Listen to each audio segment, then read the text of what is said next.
Walk through the streets of Johannesburg on a Friday in May at about 3:10, and there's a good chance you'll come across people dressed like this. You couldn't be anywhere else but South Africa.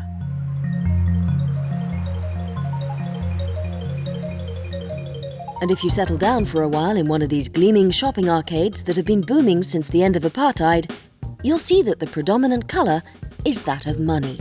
The clothes not only have to be expensive, they have to be seen to be expensive. This is the economic capital of the country, and the new black bourgeoisie, the Blackwazi, come here to flaunt their newfound success. This is Mr. Neo Matsunyani, a director who likes to spend his time people-watching and dreaming about their lives. Looking good is the main thing. You gotta look good at all times, but again, that's, if you're in Johannesburg and you come to a place like Rosebank where we are, like this guy coming here, you could say he's probably, he works in the corporate world, but not too formal, and but he's also very comfortable in the way he's dressing. And he also says, I'm not gonna conform to the office standards because I'm not gonna wear a tie. And he's wearing sneakers with a jacket. He says, yeah, I'm less casual. I can do a professional job somewhere, but at the same time, I'm not going to conform to the tie affair. But in stylish circles, it's not enough to imitate the wealthy of other countries. Clothing must also affirm African identity and roots. But watch out, not African as in the bush, but African as in urban and rich. This was how the ethno-chic genre started cropping up at soirees of the Blackwazi. Clothing proud of its African roots is paraded to the sound of old Naples.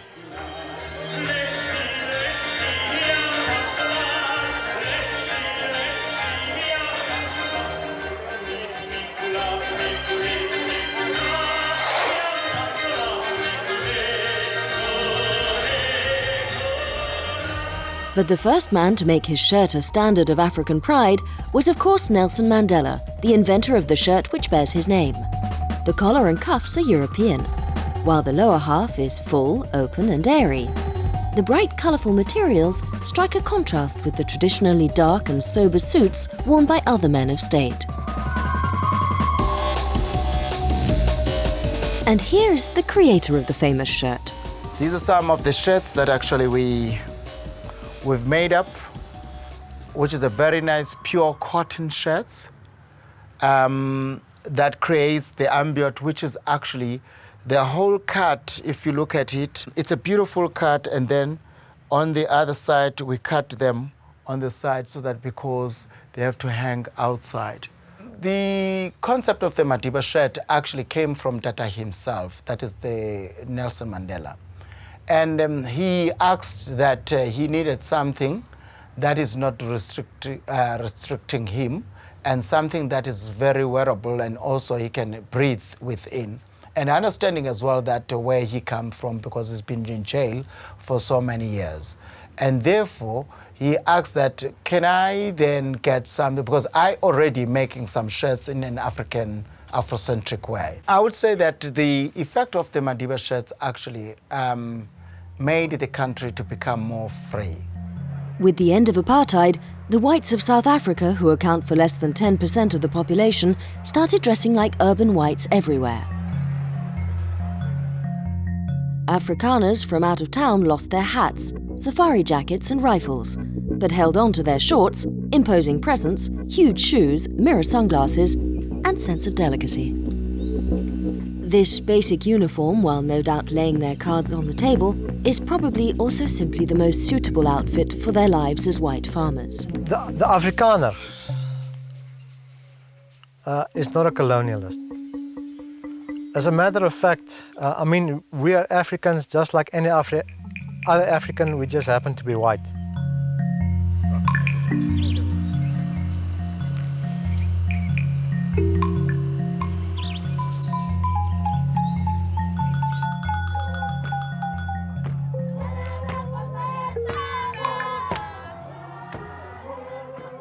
Another tribe, another look. The clothes worn in the villages of Zululand haven't changed since the end of apartheid, nor for several centuries for that matter. With its 11 official languages and even more ethnic groups, South Africa is a rainbow of traditional costumes, enough to suit every taste.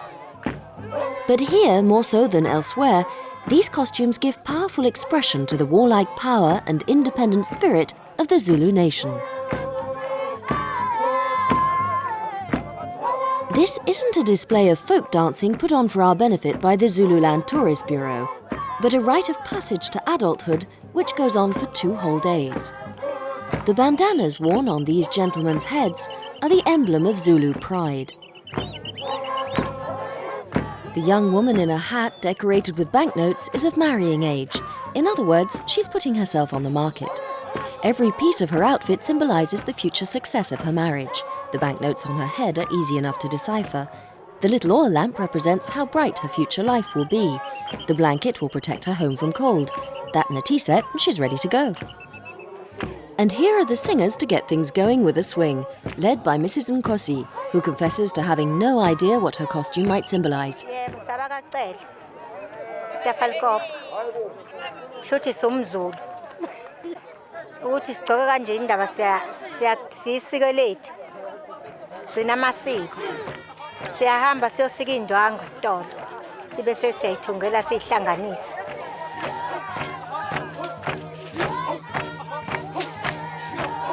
This is the famous blanket Zulu warrior dance, as copied by Johnny Clegg.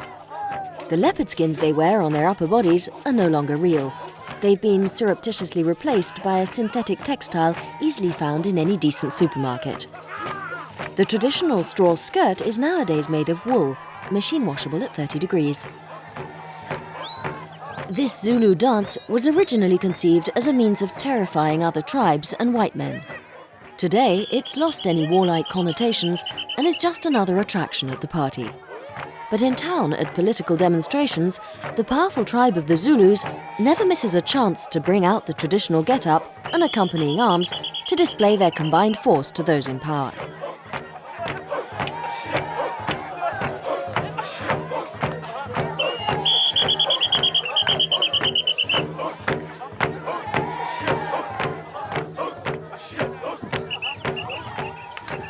In a neighbouring village, these 2 ladies wear the pearly headdresses that are compulsory for all women once they are married.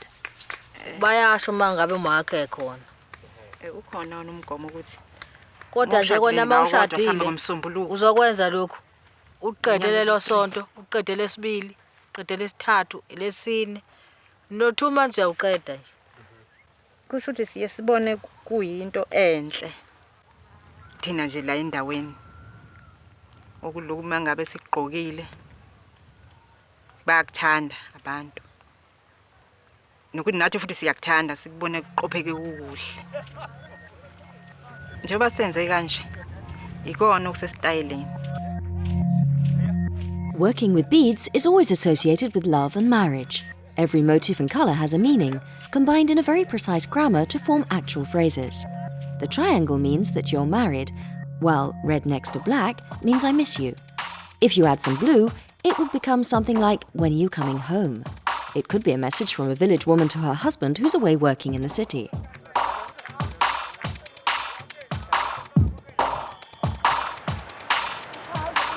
The pearly fashion is without doubt cool, and as such it's been latched onto by cool city dwellers. They've transformed it into accessories for all the nice ethno-tourists.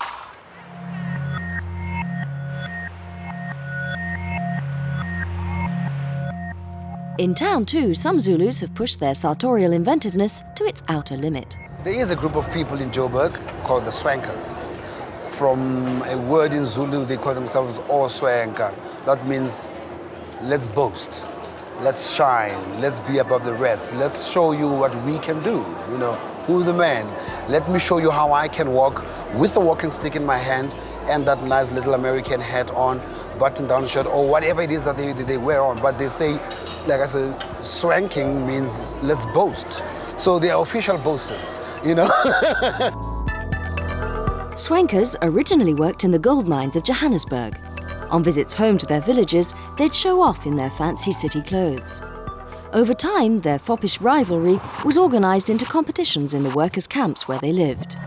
Today, the tradition lives on spontaneously on Saturday nights, more or less everywhere in town, In the streets, by the bush taxi stations, passers-by are press-ganged into forming ad hoc juries. Baba Dlamini works in construction. He, his wife and 5 children live on a roof in small rooms formerly reserved for servants. He quite often wins first prize at swanker competitions.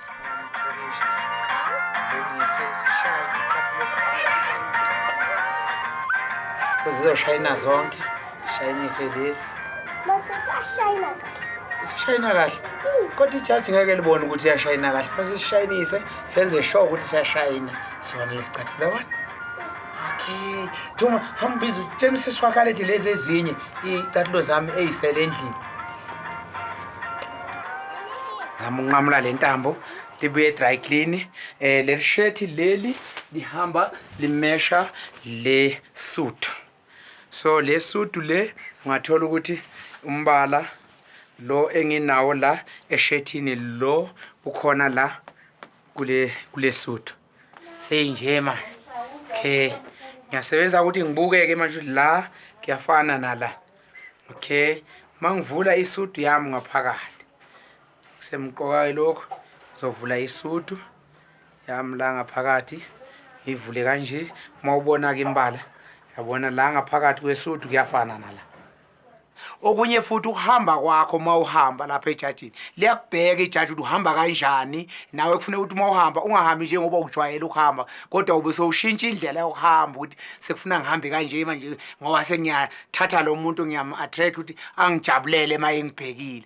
And then okulandelayo futhi namehlo akho ukuthi ijaji ulijabulela kanjani liyakubheka lokho nokuzethemba ke kwakho ukuthi wena njengoba udlala nje uzethembile ukuthi uzowina. Before each competition, Baba Dlamini places 3 possible outfits on his bed and lets his children choose the one he'll wear that night. The jury has very precise criteria. There are points for presentation, the way the material hangs, the beauty of the suit, the harmony of the colours, and the coordination of the accessories. Bashuzele futhi namhlanje yena kufuna ngiyodlala ngale.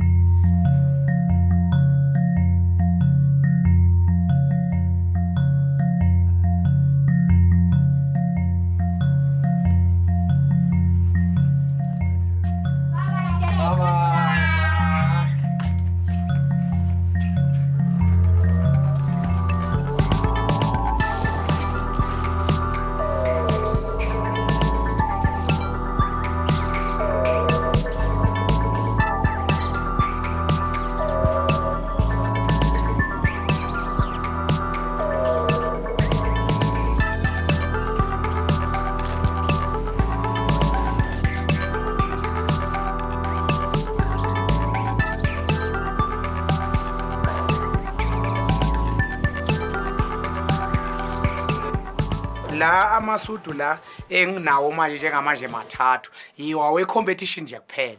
Nginawo amanye nje asekhaya mangabe ngimenyiwe engiwagqokayo lawa nje avele nje aqondene nomdlalo nje kuphela ngoba uwabona nje enama socks akhona na yonke into emesha into eyodwa. So angiwagqoki nje isinoma kanje ngigqoka nje mangabe kwenzeka ukuthi ngiyodlala. But manje kunomshado noma kunokuthile ngithatha la amanye amasudu akhona wona asekhaya.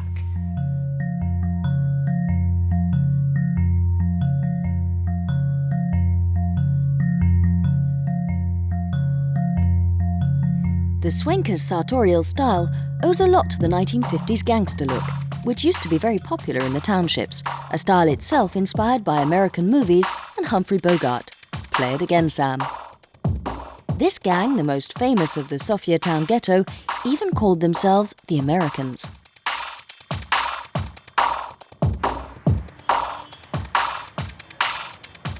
This is Dumisani Pakati, the son of a gangster from the townships.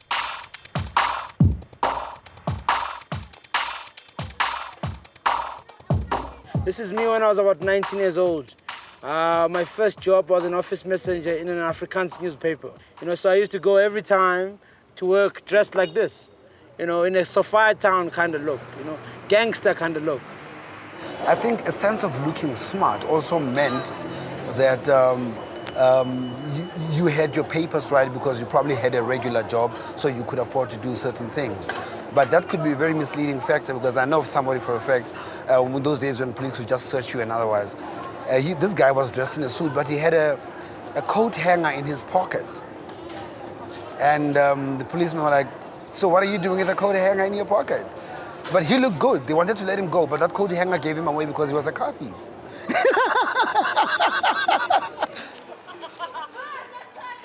I guess if you grew up in any ghetto, wherever it is, you have to survive. There's always a sense that you have to survive the times that you live in. You have to survive the consequences that come around your life. So when I was growing up, I used to basically wear clothes that would tell people not to fuck with me. You know, I used to wear clothes that were people who wore those clothes were kind of people that you wouldn't fuck with.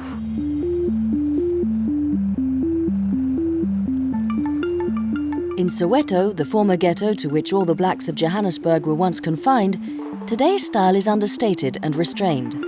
Woolly hats, trainers, baggy jeans, the whole outfit very discreet and cool.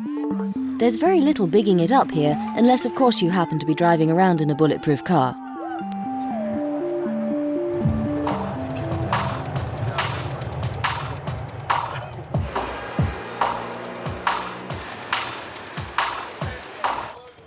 Dumisani is very fussy about shoes, and he knows the best place to buy the very type his father used to wear.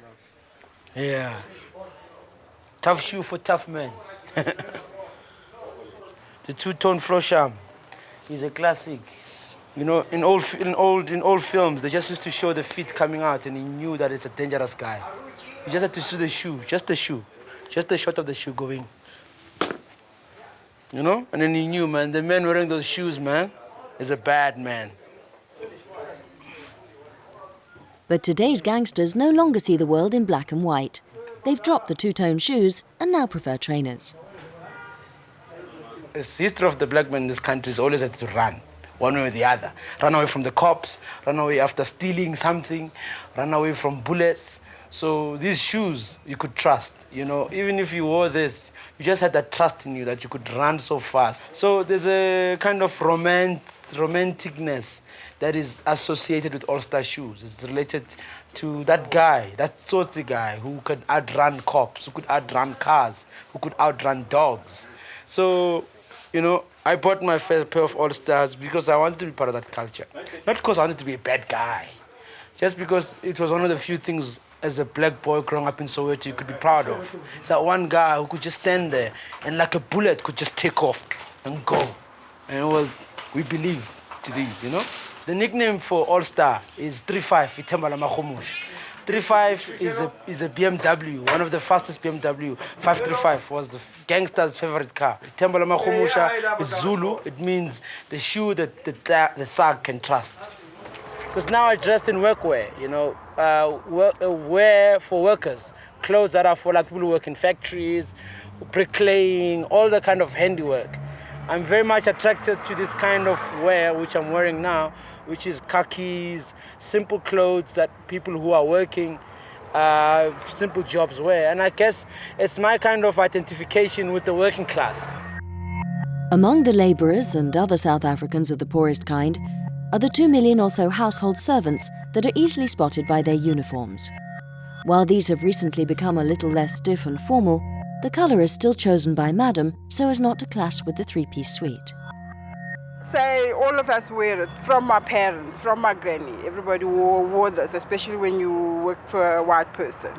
Okay, so we grow into it.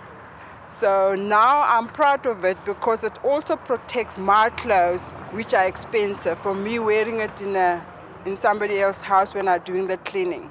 So I had to wash my clothes every day, but washing this, seeing it how it gets ruined maybe, then I'm happy to be protecting my clothes over it. The times of apartheid, they used to wear different uniforms, you know. Just now we are just wearing overalls, you know. And then before they used to wear the dukes and the aprons, you know, three, yeah, I mean, they've all set, you know, set of three. When masibonana nje uyazi ukuthi lo usebenza emakitchen noma engasebenza emakitchen mayigqoka uniform uyazi okay lo muntu usebenza ezindlini, and it's easy to talk to. If you got a problem you can just talk to her and ask her how she does things in her place.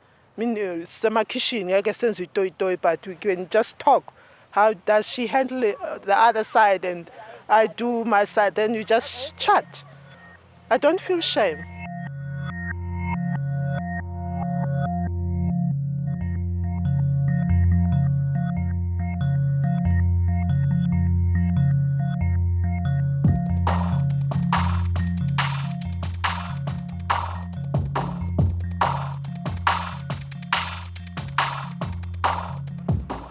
Uniforms are a leftover of that colonial heritage, but it's ironic that some of them are still in practice.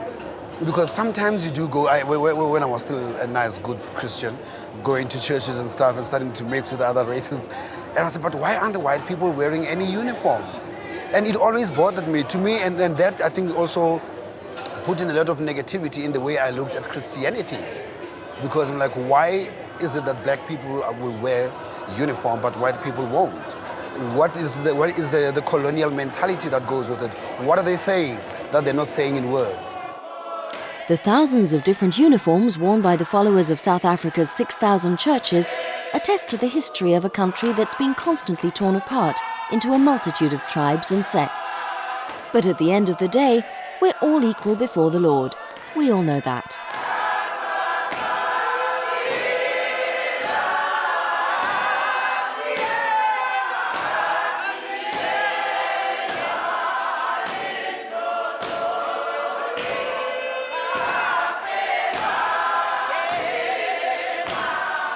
Put on a white blouse, which is a symbol of purity, cleanliness. And this white blouse is the white linen that wrapped Jesus Christ when he died. So we take it from there. And in this blouse, we have 7 buttons. And the 7 buttons are the wounds of Jesus Christ. As Jesus was crucified, there was a shedding of blood. It falls from the head downwards. So our jackets are not that light red, they're dark red from the blood stains. That's why we took that maroon color from Jesus' stains of blood.